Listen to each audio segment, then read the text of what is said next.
Cuando uno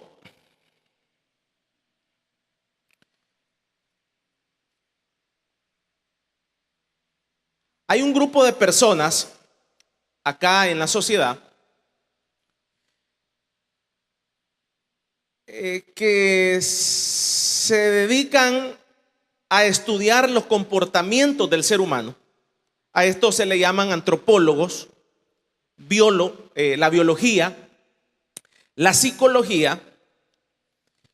Y estos tres elementos son carreras, maestrías en Rusia, personas que se dedican a estudiar los comportamientos de los seres humanos. Psicología, antropología, la biología y agreguémosle una más, el mercadeo. Entonces, cuando una persona pone un negocio, o sea, un empresario, ese empresario pone un negocio y una dependencia del negocio son las ventas. Una de ellas, de tantas, administración de personal, esa es una. Entonces, allá en aquella esquina hay un brazo que se le llama el mercadeo. Entonces se contrata en una empresa al mejor vendedor, al mejor mercadeólogo del momento.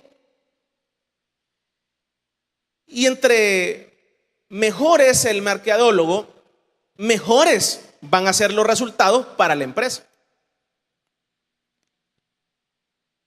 A tal grado de que los que estudian esa área de las ventas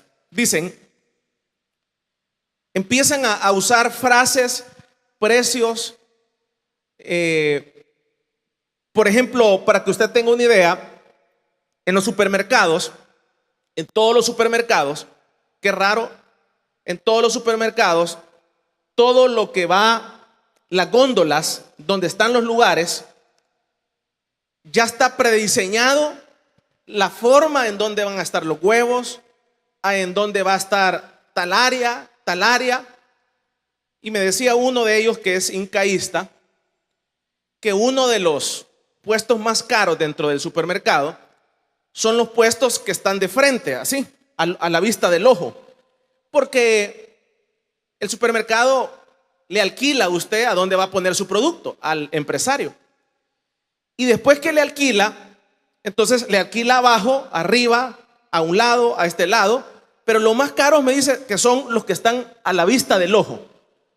Porque los seres humanos somos haraganes, no queremos ver para abajo, no queremos ver para arriba.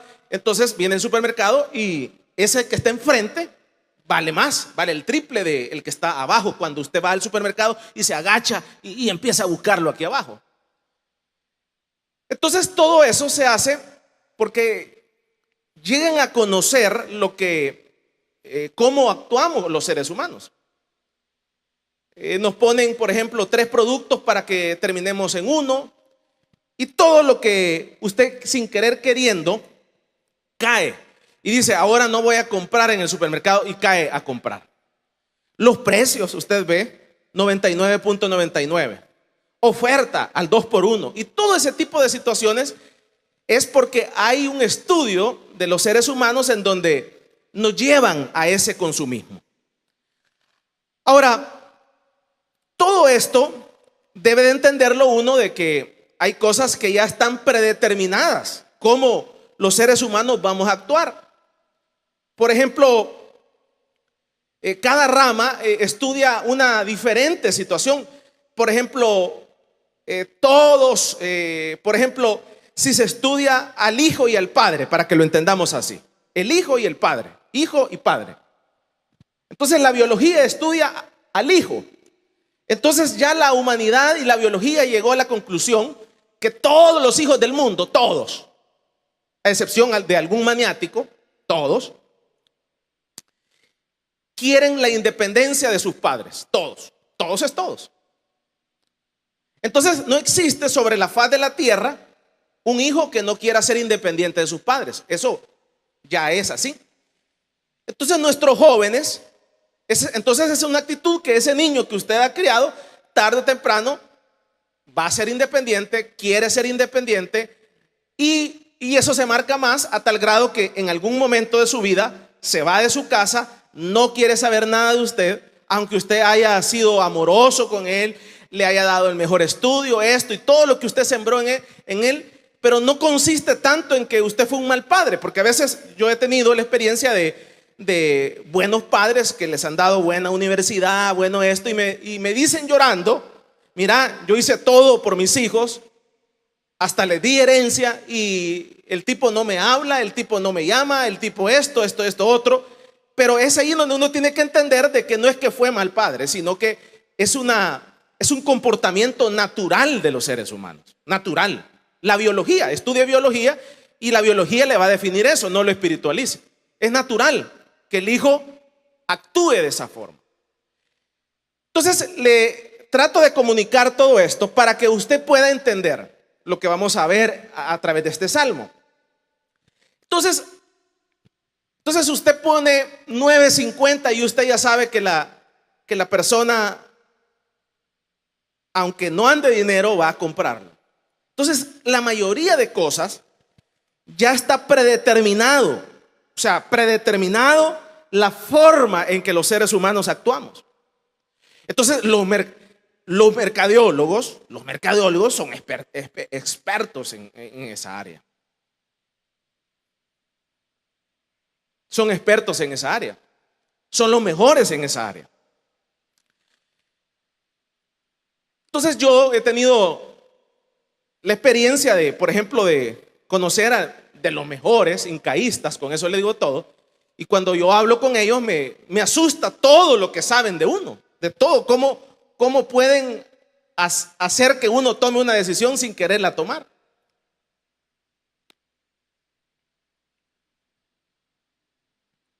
Por ejemplo, hace 20 años, por decirles algo, me dice uno de ellos: vaya, mira, ahorita creamos los centros comerciales. Primero los mercados desordenados en todo San Salvador, después vienen los centros comerciales. Vamos a habituar a la gente que vaya a los centros comerciales, se los vamos a dar de gratis para que usted tenga una idea. Y después que tienen 20 años de estar de gratis entrando a un centro comercial con sus carros, entonces después les vamos a cobrar parqueo. Eso me lo dijeron hace 30 años, para que usted tenga una idea. Ahora ya lo están cumpliendo, no hay un centro comercial que no le cobre parqueo. Entonces, eso fue tramado desde hace 30 años, cuando yo lo escuché de uno de ellos.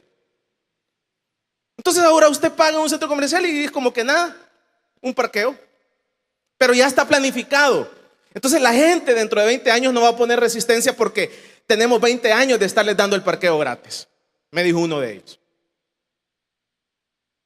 Entonces ahí usted puede ver que, quieras o no, está todo predeterminado lo que va a suceder en el futuro, lo que va a suceder mañana. Y así le puedo ir mencionando que uno se asusta todo cómo está predeterminado el sistema. Por eso es un sistema y es difícil salirse. Al principio nos molestó que nos estuvieran cobrando parqueo, pero ahora ya no existe eso. Y ya no solamente es aquí, si usted va a Guatemala, a Nicaragua y a todos los países. Ahora, ¿por qué le quiero mencionar esto? Y todo esto que le estoy mencionando, para que usted pueda entender lo que vamos a hablar acá a partir del versículo número 5. Dijimos que como tema, el cuidado y la beneficencia universal de la providencia de Dios. Primeramente, el salmista acá entra a una realidad y dice: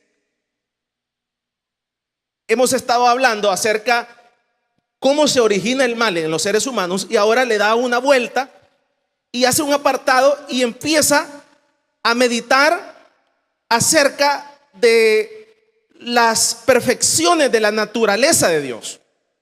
Entonces dice el salmista: Jehová, hasta los cielos llega tu misericordia. Estudiábamos qué es la misericordia. La misericordia es diferente a la lástima. Yo les explicaba que, por ejemplo, la lástima es la que comúnmente nosotros ocupamos. Ay, pobrecito, pobrecito, cuando vemos el indigente, ¿verdad? Pero eso se llama lástima. ¿Cuál es la diferencia entre lástima y misericordia? La diferencia es que la misericordia actúa. O sea, no se queda con la lástima. Mira, fíjate que no tiene que comer, pobrecito. No, entonces una persona misericordiosa no se queda, pobrecito, no tiene que comer. Va a su casa, prepara un plato de comida y se lo da a la persona. Eso es misericordia. ¿Estamos claros? Ven, va. Entonces, la lástima es una cosa y la misericordia es otra. Entonces decíamos que Dios, nuestro Dios, una característica de nuestro Dios es que es misericordioso. Entonces ahora usted trate de entender esto, no me pierda el hilo. Dice: Jehová, hasta los cielos llega tu misericordia. Entonces, para poder medir no la lástima de Dios, sino que la misericordia de Dios, alguien me puede decir: mira, ¿qué tan bueno es Dios?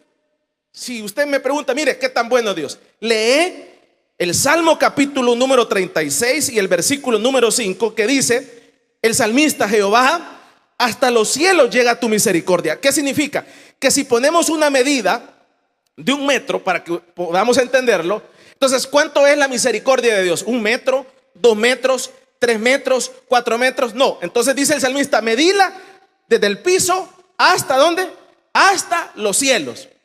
O sea, la misericordia de Dios es infinita para que podamos dimensionar la misericordia de Dios. Entonces, Dios no es lastimoso, es amplio en misericordia. Entonces, la medida de misericordia de Dios es amplia hasta arriba, hasta los cielos. No menciona aquí si ese cielo que usted vemos ahí, que es el atmosférico, ese es el primer cielo. Digamos, si fuera hasta el tercer cielo, es algo increíblemente grande la misericordia de Dios. Vamos a darle un fuerte aplauso pues al Señor. Sigamos. ¿Qué más dice? Y tu fidelidad alcanza hasta las nubes. Otra característica de Dios es que Dios es fiel. A pesar de que las personas sean infieles. Entonces, si empezamos a medir la fidelidad de Dios, entonces dice el salmista, mirámosla, alcanza, ve, aquí ya no dice hasta el cielo. ¿Hasta dónde dice? Hasta las nubes. No sé si será menos o más. Usemos una idea. ¿Por qué cree usted que dice hasta las nubes?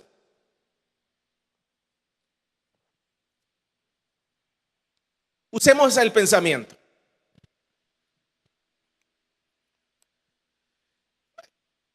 A mí se me viene a la idea que probablemente es menos que la misericordia, porque, por ejemplo,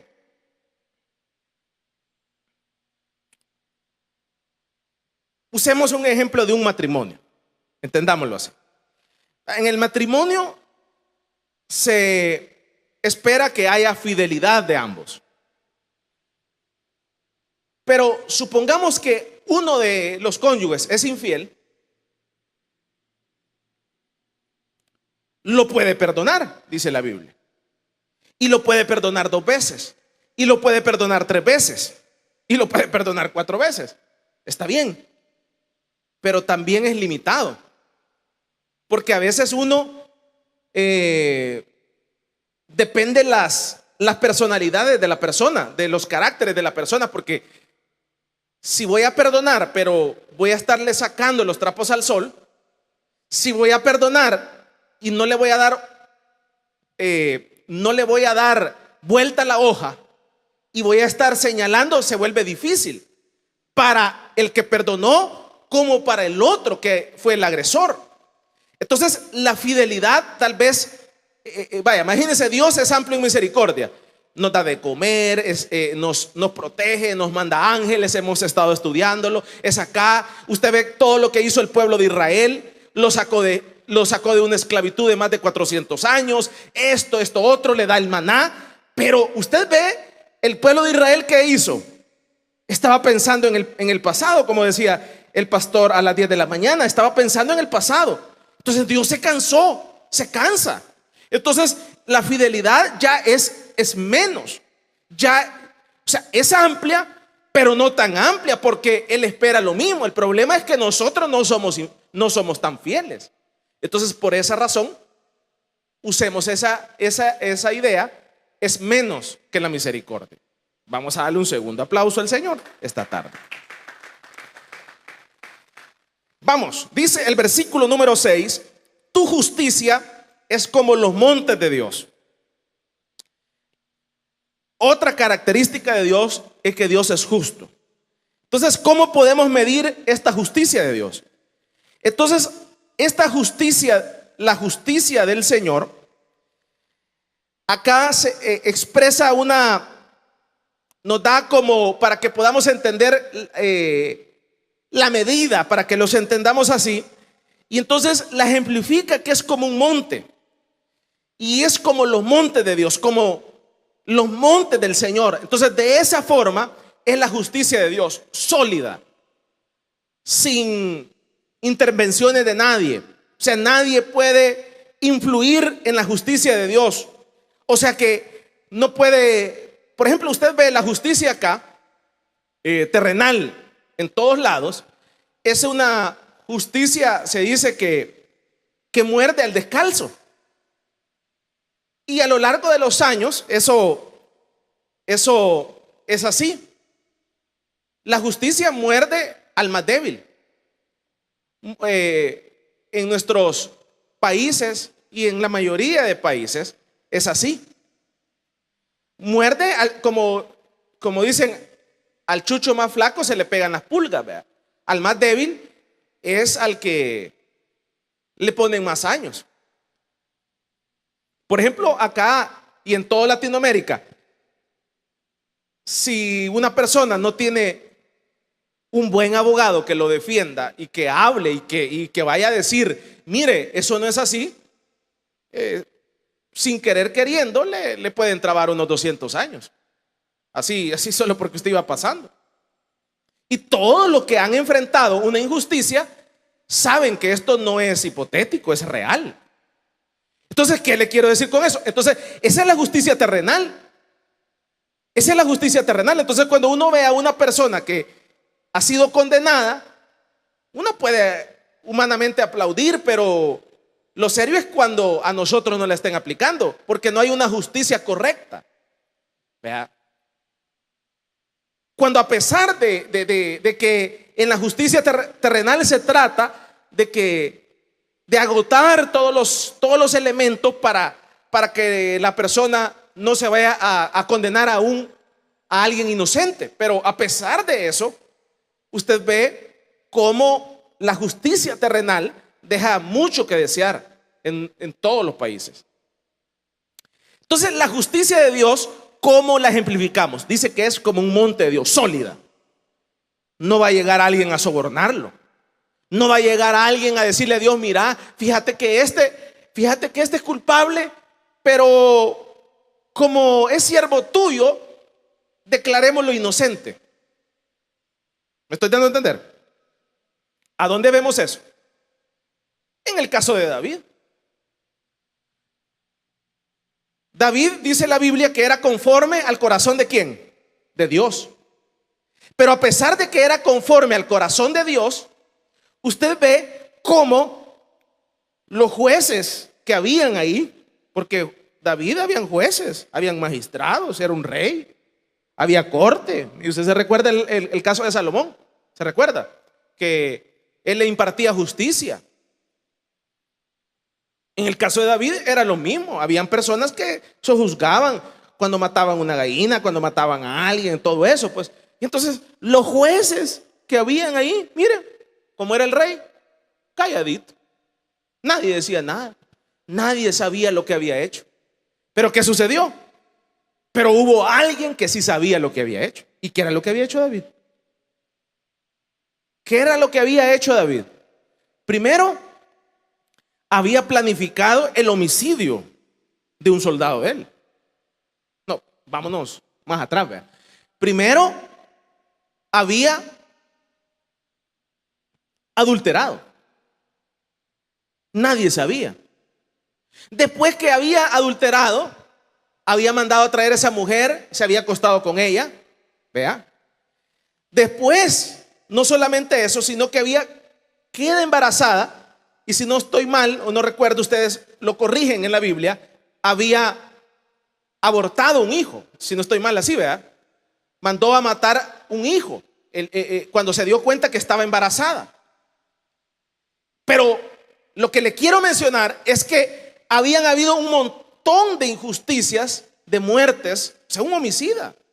Así como cuando usted mata a alguien, ¿cuál es la diferencia en que lo mate Juan Pérez y un rey? No hay diferencia, homicidio es homicidio, pues. Si usted agarra una pistola, o sea, ¿qué tiene que ver que yo sea pastor? Si yo soy pastor y agarro a alguien y mato a alguien, es un homicidio, punto. No porque yo soy pastor, entonces no me va a contar ese homicidio. ¿Me estoy dando a entender? Entonces nadie decía nada. Entonces, pero como Dios es justo, Él sí sabía y estaba viendo detrás todo lo que estaba haciendo, todo lo que había planificado, todo lo que había hecho, todo lo que nadie sabía.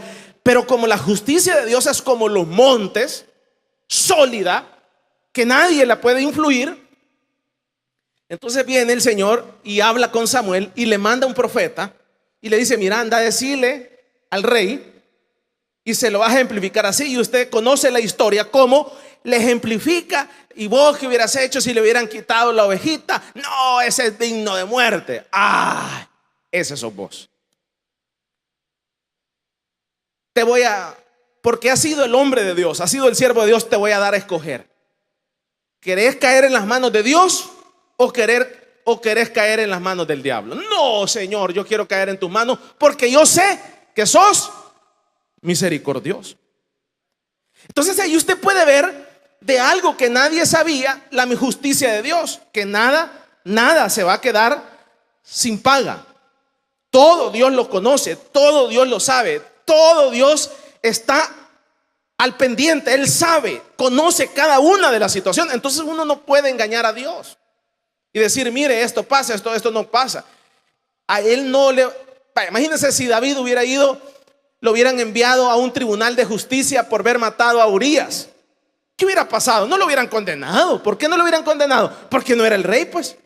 Pero hubo alguien que sí lo sabía, que es el Rey de Reyes y el Señor de Señores, y sabía que había cometido adulterio, que había matado a un soldado de él, de David, y eso no quedó impune. Y usted ve cómo le manda la justicia de Dios y lo hace pagar en carne propia el homicidio que había causado con planificación. Entonces la justicia de Dios, ¿cómo es? Dice, como el monte de Dios, sólida. Vamos a darle otro aplauso al Señor. Sigamos, porque ya se me acaba el tiempo. Dice: tus juicios, abismo grande. Cuando nos referimos a los juicios de Dios, aquí está mencionando, nos está describiendo que así como la misericordia va de la tierra al cielo, los juicios de Dios es algo espantoso. Así es como un abismo grandísimo. No lo podemos imaginar. La Biblia nos da ciertas descripciones de los castigos. Nos da ciertas descripciones de la condenación eterna. Nos da ciertas descripciones del Hades. Nos da ciertas descripciones del infierno. Hermano, ¿y los que se han muerto ya están en el infierno? No, eso no es así. Ahorita no hay nadie en el infierno. O sea, todo el mundo está en el Hades. O sea, el infierno, usted ve, es allá en el Apocalipsis, allá adelante, esa es otra cosa.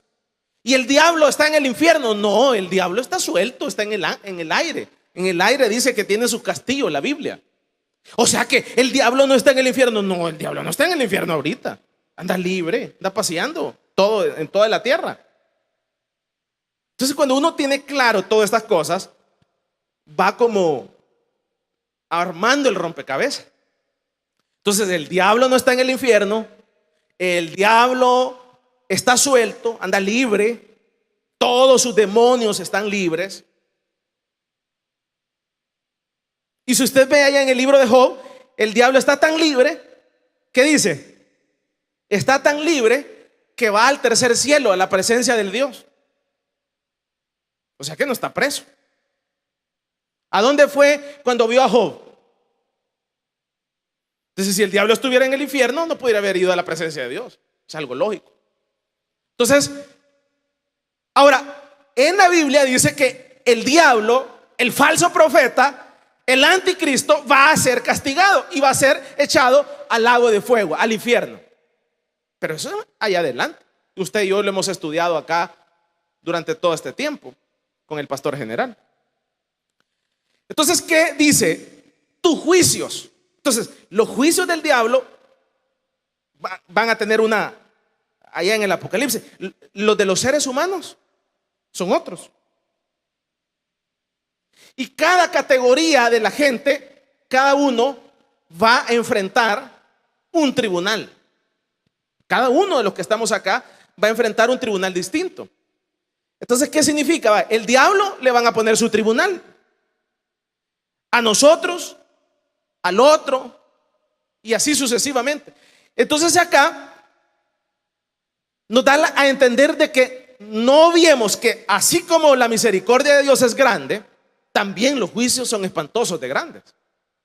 Y por eso cuando la palabra dice condenación eterna, por eso es cuando a una persona la condenan a 100 años, a 200 años, eso no es nada a las condenas que da Dios.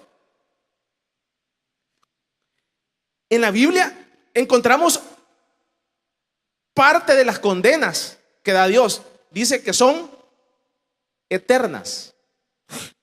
Trate de entender lo que significa la palabra eterno. Por ejemplo, acá en nuestro ambiente nacional de la humanidad, las condenas son de 100 años. Por ejemplo, acá no existe eso, pero en Estados Unidos, en otras partes, cadenas perpetuas. ¿Qué es lo que significa? Que mientras usted viva, usted va a estar en la cárcel. Y ya nomás usted muera, lo entierran. Me estoy dando a entender. Esas son las condenas humanas. Pero las condenas de Dios, la persona muere, como que para que podamos entender, quizás pueda usted ejemplificarlo, como que vaya, la persona muere, como que vaya, usted ve que el homicida más grande de la tierra pasa toda su eternidad, todo su tiempo en la cárcel, y después que muere, usted ve que lo entierran. Pero imagínense que haya un cementerio también para hasta los cuerpos, como una cárcel de cuerpos también. O sea, la de Dios es algo, así como la misericordia es amplia. Cuando hablamos de juicios de Dios y de castigos de Dios, no son con los plazos humanos que nosotros conocemos. Es algo que castiga el alma, el cuerpo, el espíritu. Y eso es algo completo. ¿Verdad? Entonces acá nos describe cómo son los juicios de Dios. Terminamos el último versículo. Oh Jehová, al hombre y al animal conservas. Al hombre y al animal conservas. Váyase a Mateo capítulo número 6. Con esto terminamos. En Mateo capítulo número 6, en el Evangelio de Mateo, en el capítulo número 6 y el versículo número 25, que nos dice: por tanto os digo, no os afanéis por vuestra vida, qué habéis de comer o qué habéis de beber, ni por vuestro cuerpo, qué habéis de vestir. ¿No es la vida más que el alimento y el cuerpo más que el vestido? Mirad las aves del cielo, que no siembran, ni siegan, ni recogen en graneros, y vuestro Padre Celestial las alimenta. ¿No valéis vosotros mucho más que ellas? ¿Y quién de vosotros podrá, por mucho que se afane, añadir a su estatura un codo? Decíamos como tema el cuidado y la beneficencia universal de la providencia de Dios. Entonces, para que lo entendamos así, la providencia de Dios es algo que el Señor no la da, no la otorga, no la ofrece. ¿A quiénes? A su pueblo, a sus hijos, a su iglesia. Ahora, nosotros, los que estamos recibiendo la providencia de Dios, usted y yo, la iglesia del Señor, usted que me escucha ahí a través de este mensaje, usted que está recibiendo la providencia de Dios, tiene que entender lo que estaba explicando al principio. ¿Y qué es lo que tiene que entender? Que así como el mercadólogo ya sabe, ya conoce que cuando a usted le pone $3.50 usted lo va a comprar. Que así como el mercadólogo cuando usted le pone 2 por 1, usted se va a llevar la oferta. Usted tiene que saber, tiene que conocer, tiene que entender de que Dios dice, miren, no vivan en ansiedad. No vivan pensando en qué van a comer, en qué van a beber, en qué van a vestirse, en qué va a suceder mañana. No vivamos en esa condición mental. Porque si nosotros vivimos en esa condición mental, estamos obviando a Dios. ¿Y cómo lo estamos obviando? Estamos quitando la providencia de Dios. ¿Y cuál es la providencia de Dios? La providencia de Dios es que Él ya sabe qué cosas nosotros tenemos necesidad, qué cosas usted y yo necesitamos. No solamente ya sabe qué cosas nosotros necesitamos, sino que Él nos da la calidad a usted y a mí de hijos. Y Él, el Rey de Reyes, el Señor de Señores, se atribuye la calidad de que nosotros, los hijos, le llamemos Padre. Entonces, cuando nosotros como hijos le llamamos Padre al Señor, entonces usted y yo tenemos que entender que Él tiene la calidad de Padre y nosotros la calidad de hijos. Él tiene la calidad de ser un proveedor, así como usted provee para sus hijos y está al cuidado personal de ellos, de cada una de sus necesidades, de cada una de las cosas que ellos necesitan como las que no necesitan, así como la relación entre padre e hijo en una familia. Entonces viene el Señor y dice, yo soy tu padre y tú eres mi hijo, pero no te pongas en la calidad de padre. Nos dice a los seres humanos, no se pongan en la calidad de padres.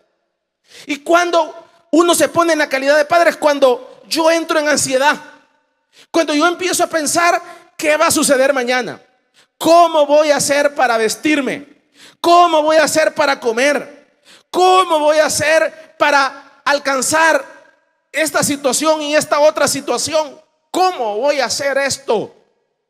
Cuando usted empieza a pensar y a desvanecerse y a correr, se va a empezar a desplomar. Nos vamos a empezar a desplomar por la razón sencilla de que nos estamos poniendo en la condición de padre, como que nosotros pudiéramos proveer para nosotros mismos. O sea, el hijo, para que usted ve un bebé no puede ir a trabajar. Un bebé está para que le den. Pero póngase a pensar que ese bebé que usted ve ahí en la sala cuna empieza a desmayarse. Y no solamente a desmayarse, sino que le da hipertensión, le da diabetes, le da esta otra enfermedad que son producto de la falta de estabilidad. Por ejemplo, la hipertensión es una enfermedad que se ocasiona por el gran nerviosismo que el ser humano tiene del día de mañana. Si usted y yo estuviéramos estables, si usted y yo estuviéramos tan estables emocionalmente, usted no tuviera todas estas enfermedades contemporáneas. ¿Por qué? Porque usted y yo estaríamos en paz. Y entonces nosotros somos como ese niño bebé que está en la sala cuna, que tiene 6 meses, que ya tiene ese niño ya tiene cáncer, ya tiene hipertensión, ya tiene diabetes, ya tiene esta otra enfermedad y ya tiene esta otra enfermedad mental y esta otra situación. Y cuando va al médico y lo ve y dice, ¿y por qué está tan enfermo? Es que el niño está pensando que quién le va a traer la pacha. Vamos a darle un fuerte aplauso pues al Señor.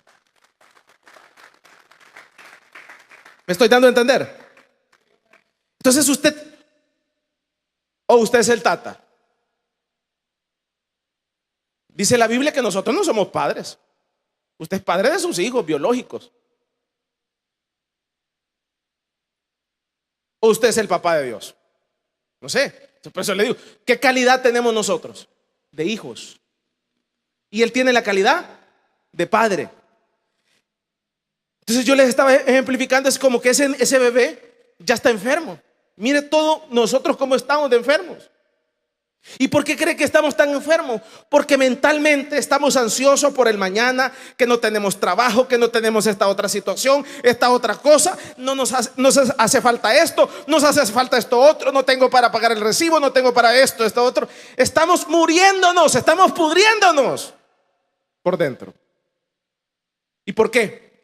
Porque estamos pensando en el mañana. Y entonces dice Dios, tienen que entender, señores de la humanidad, todo ya está hecho. Ya está hecho el día que te vas a morir. Ya está hecho cuántos cabellos se te van a caer de la cabeza. Ya está hecho cuántos de ese árbol que está ahí enfrente, cuántas hojas se cayeron hoy. Ya está hecho qué día nos vamos a morir. Qué feo eso, pero ya está hecho. Ya está hecho cuántas tortillas nos vamos a comer. Vea el que está a la par. ¿Cuántas se comió hoy? 2. Ya Dios había escrito allá en el tercer cielo, hermano Manuelito se va a comer 2 tortillas el 1 de septiembre.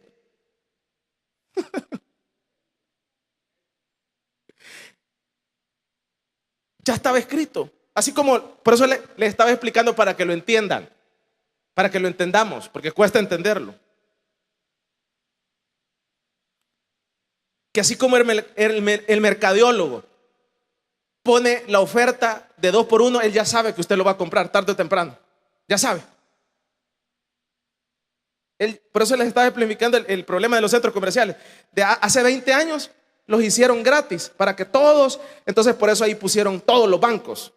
Pusieron todos los bancos, los almacenes, adentro, gratis. Y ahora ya tenemos 20 años de recibir un parqueo gratis en un centro comercial. Entonces ahora el dueño de ese centro comercial ya sabe que dentro de 20 años yo le voy a cobrar parqueo.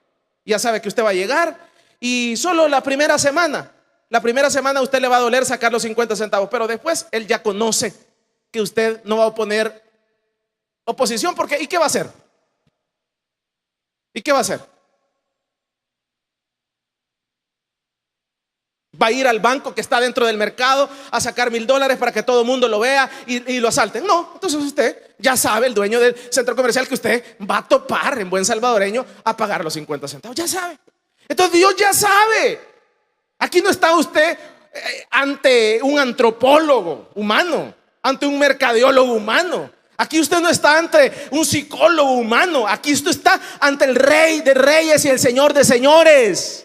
Él ya sabe cuántas tortillas nos vamos a comer cada día. Sabe el día que nos vamos a morir. Sabe todo. Sabe qué mudada nos vamos a poner hoy. Sabe qué vamos a decir mañana. Sabe qué vamos a decir hoy. Lo conoce todo de nosotros. Y entonces cuando usted y yo entiende esta realidad, entonces lo único que nosotros podemos hacer es descansar en el Señor. Descansar. Señor, ¿qué tengo que hacer? Descansar, tener paz, tener regocijo, gozate, alegrate. ¿Y qué va a pasar? Entonces cuando usted entiende eso, cuando usted entiende esa realidad, entonces usted va a vivir una vida bajo la providencia de Dios. Vamos a dar un fuerte aplauso pues al Señor.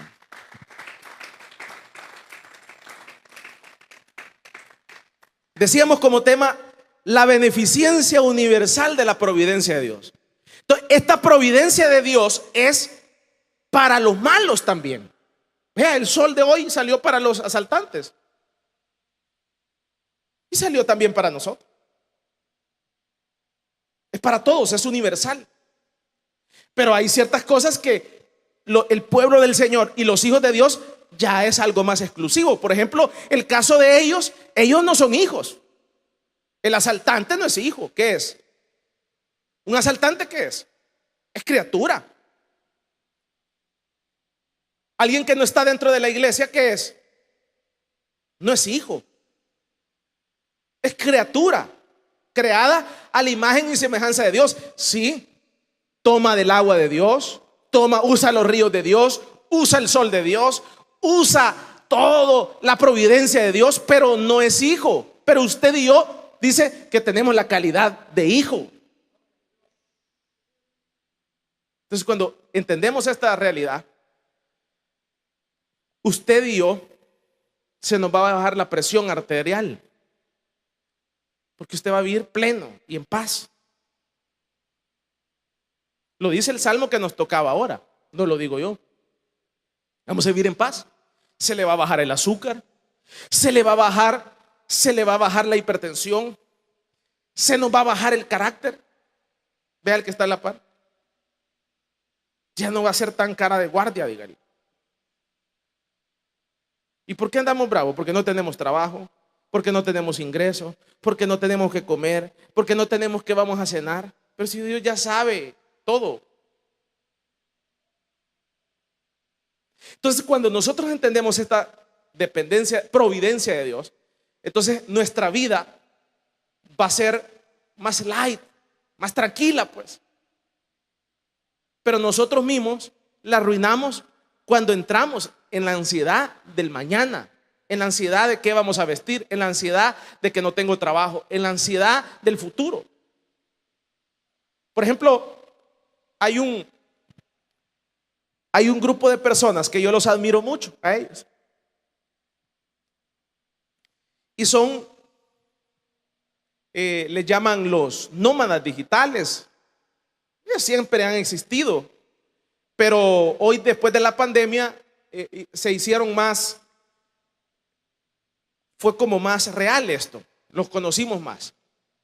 Pero por ejemplo, los nómadas digitales o los nómadas es un grupo de personas que vive aquí en la tierra, pero este grupo de personas son personas que, miren, no son cristianos. La mayoría de ellos son hindúes, creen en Buda, la mayoría de ellos son ateos, la mayoría de ellos no son creyentes. Quiero ver, bueno, los que yo conozco, ninguno, yo les he hablado de Cristo y no saben qué es, nunca han tocado una Biblia, no saben nada de Dios, nada, no saben quién es Jesús, nada, o sea, como que literalmente un cumbo sin nada del cristianismo. Ellos hablan mucho de energías, la energía tal, Buda esto otro, pero mire, son unas personas que andan una paz y una tranquilidad que nos hacen pasados a nosotros, pasaditos como no tengo ni idea. Si usted pone un creyente y uno de estos, dejamos mucho que desear.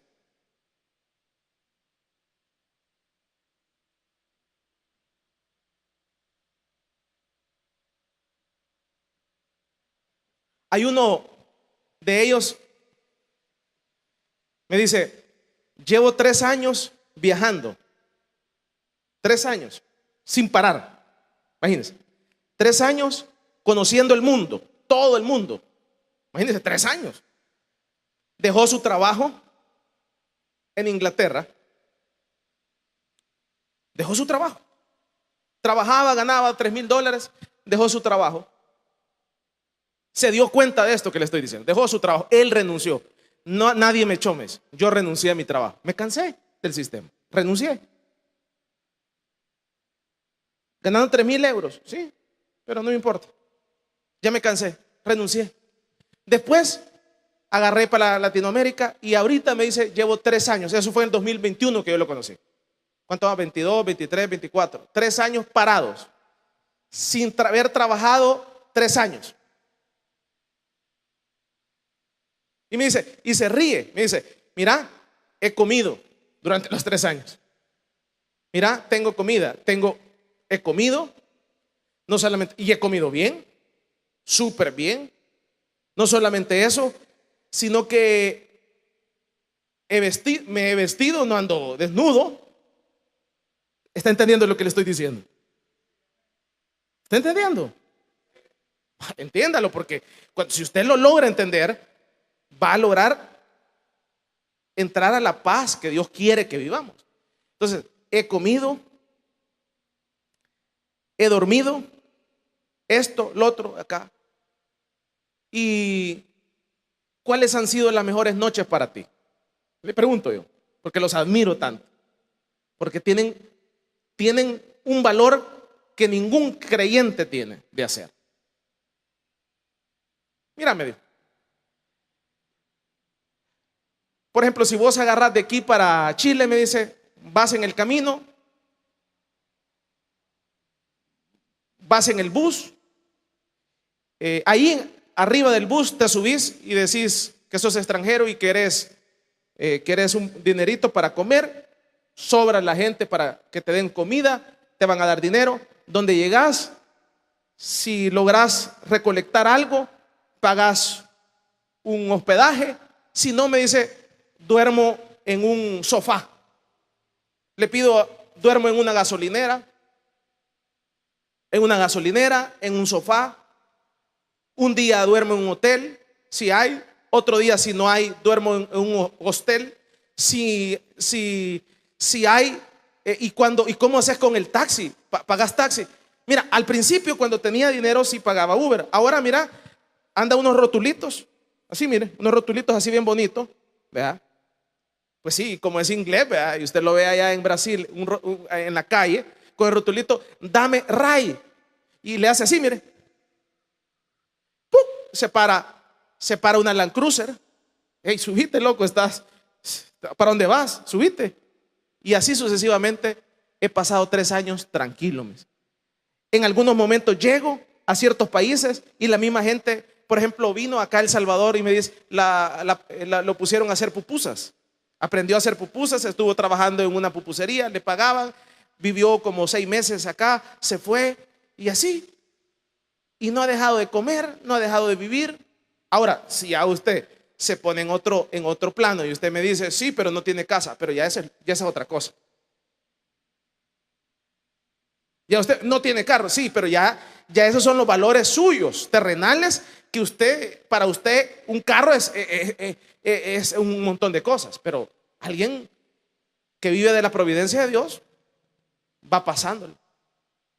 Por ejemplo, los mojados, ¿cómo hacen para el que no tiene para pagar el coyote? Le pregunto, ¿cómo hace el mojado que no tiene los $15,000 para llegar a Estados Unidos? El que tiene el pisto está chivo, le mandan el billete, pum, lo suben a una limusina, a un tráiler, pues. Y allá va apareciendo, allá va, y después a pagar los $15,000. Le pregunto, ¿cómo hace el mojado que no tiene los $15,000? Los venezolanos, pues, vaya. Aquí en El Salvador dicen que vale 15,000, pero en Venezuela debe valer como 30,000. ¿Cómo cree usted que llega a Estados Unidos? El mismo venezolano, por decirle algo. ¿Cómo están allá los venezolanos y los cubanos? Aquí estaba viendo yo, no sé si han visto unos ahí en Soyapango, en el centro de Soyapango, en una esquina, trabajando y pidiendo. Van camino para allá. Se van a tardar 1 año, pero van a llegar. Van trabajando de lugar en lugar, ahí van, hasta que logran llegar. Vamos a darle un fuerte aplauso pues al Señor. Increíble, ¿verdad? Entonces, ¿qué le quiero decir con esto? Pero que nos digan a nosotros, hermano, renuncie de su trabajo de $4,000 para servirle a Dios. No, hombre, yo no. Ay, vos hacelo, yo no. No. Nadie. Por eso le digo, el creyente deja mucho que desear. Los que estamos acá. Usted no ha escuchado. Yo no, solo a un pastor hermano le escuché decir que me dijo, yo renuncié a mi plaza en el Ministerio de Educación. Que nos quiten, eso es otra cosa, pero que uno renuncie para dedicarse a la obra de Dios, ese es otro pisto. Me estoy dando a entender. ¿Pero por qué? Pero mire, este grupo de gente son increíbles y usted habla con ellos y uy, ¿qué va a haber? Y esto y lo otro y una alegría tremenda. Lo contagian a uno y uno se está pudriendo en el mismo lugar, muriendo mentalmente. Ay, que mañana no tengo trabajo, que no tengo para la luz, que me van a cortar la luz, que se la corten, hombre. Que voy a perder acá, que se la pierdan, pues, si no se complique. ¿Y por qué? Pues sí, ¿para qué se metió en esa deuda? Pues nos metimos en esa deuda. Si uno mismo se acuchilla y se autosuicida, pues. Pero es que entonces estamos enfrascados en alcanzar algo en una carrera que no es espiritual, es terrenal. ¿Qué le quiero decir con esto? Entonces dice acá el salmista, y con esto terminamos, 36:6. Oh Jehová, al hombre y al animal conservas. O sea que también bajo el dominio de Dios no solamente están el hombre, sino que también los animales. Imagínense. Él sabe, le dio de comer al chucho ahora. Le dimos de comer al chucho. Levante la mano. Le dio de comer. Va. Entonces Dios ya sabía que a mi hermana Delmita, hoy Dios le puso un espíritu ahí interno, pero desde hace años, de que le diera esa librita de comida de perro al chuchito que ella tiene y a los otros hermanos. Ya lo sabía, ya estaba al cuidado él de eso. Imagínense. Cuando uno entiende todo esto, hermano, entonces uno vive tranquilo y en paz. Y eso es lo que el diablo nos trata de sacar. ¿De dónde nos trata de sacar? De esta paz y de esta estabilidad para bloquearnos mentalmente. Denle un fuerte aplauso pues al Señor. Gloria al Señor. Espero me haya dado a entender, hermanos. Traté de hacerlo de la mejor manera para que podamos entenderlo. Póngase en pie ahí donde está.